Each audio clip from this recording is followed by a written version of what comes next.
Hello everyone, ఇది వచ్చేసి can పావడా అండి. మనము క్రాస్ లాంగా వేసుకుంటాం కదా, శారీస్ కిందకి కట్టుకుంటాం కదా, సేమ్ అలానే ఈ క్రాస్ లాంగా అలానే దీన్ని కూడా స్టిచ్ చేసుకొని మనం పెట్టుకున్నాం అనుకోండి, ప్రతి ఒక్కదానికి అవసరం అవుతుంది.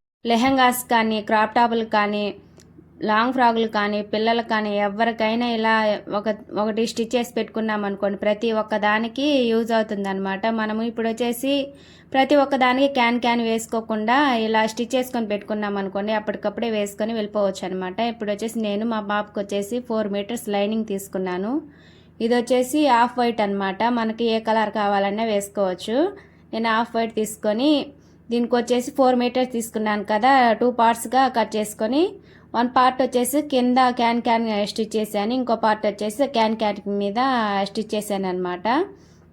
ఇది వచ్చేసి నడుము లూజ్ ఎంత ఉందో తీసుకొని క్రాస్ లాంగా లాగా మనం క్రాస్ లాంగా వేసుకుంటాం కదా, సేమ్ అలానే కట్ చేసుకొని అలానే ఈ జాయింట్స్ అనేవి 2 పార్ట్స్గా స్టిచ్ చేసుకొని పక్కన పెట్టుకున్నాను. చూడండి, ఇలా స్టిచ్ చేసేసిన తర్వాత ఒక దానికి వచ్చేసి ఈ క్యాన్ ఉంటుంది కదా, దాన్ని స్టిచ్ చేశాను అనమాట. క్యాన్ని ముందుగా ఫ్రిల్స్ పెట్టేసుకొని తర్వాత వచ్చేసి మనం ముందుగా జాయిన్ చేసి పెట్టుకున్నాం కదా, దానికి స్టిచ్ చేసుకోవాలి.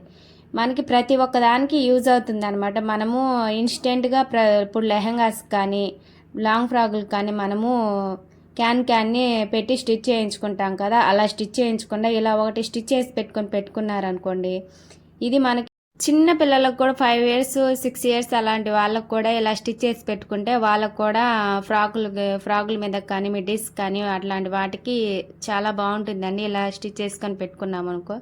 చూడండి, ఇక్కడ వచ్చేసి నేను ఒక పార్ట్కి అనేది క్యాన్ అనేది స్టిచ్ చేసుకుంటున్నాను. చూడండి, ఇలా ఫ్రిల్స్ ముందుగా క్యాన్కి ఫ్రిల్స్ పెట్టేసుకోవాలి. తర్వాత వచ్చేసి లైనింగ్ మీద పెట్టి స్టిచ్ చేసుకోవాలి. ఇప్పుడు ఒక పార్ట్కి ఇలా పెట్టి స్టిచ్ చేశాను. తర్వాత దీనిపైన ఇంకొక పార్ట్ స్టిచ్ చేసుకొని పెట్టుకున్నాను కదా, దాన్ని దీని మీద పెట్టి స్టిచ్ చేసుకొని ఇక్కడ వచ్చేసి మా పాప వచ్చేసి చిన్న పాప కదా, అది మనం పెద్దవాళ్ళకైతే నాడాలు పెట్టి స్టిచ్ చేసుకోండి. నేను వచ్చేసి ఎలాస్టిక్ వేసాను అనమాట. చూడండి, ఇక్కడ వచ్చేసి పై పార్ట్ అది, కింద వచ్చేసి క్యాన్ పెట్టి స్టిచ్ చేశాను అనమాట. చూడండి, ఇక్కడ 2 పార్ట్స్ అనమాట. ఈ వీడియో నచ్చితే ఒక లైక్ చేయండి అండ్ సబ్స్క్రైబ్ చేసుకోండి. కొత్త వాళ్ళు అయితే నా వీడియోస్ నా ఛానల్ని చూసి నచ్చితే లైక్ చేయండి అండ్ సబ్స్క్రైబ్ చేసుకోండి. ఈ టిప్ అనేది అందరికీ యూజ్ అవుతుంది అనుకుంటున్నాను. ఈ క్యాన్ పావడా చిన్నపిల్లలకు కూడా చాలా బాగుంటుంది అనమాట. అప్పుడు ఇలా స్టిచ్ పెద్దవాళ్ళకైతే నాడా వేసుకోండి, ఇలా చిన్నపిల్లలకైతే ఇలా ఎలాస్టిక్ వేసుకుంటే వాళ్ళకి జారిపోకుండా ఉంటుంది. చిన్న సజెషన్ ఇచ్చానండి, మీకు ఎలా ఇష్టమైతే అలా స్టిచ్ చేసుకోండి. ఈ వీడియో నచ్చితే లైక్ చేయండి అండ్ సబ్స్క్రైబ్ చేసుకోండి. See you on next video.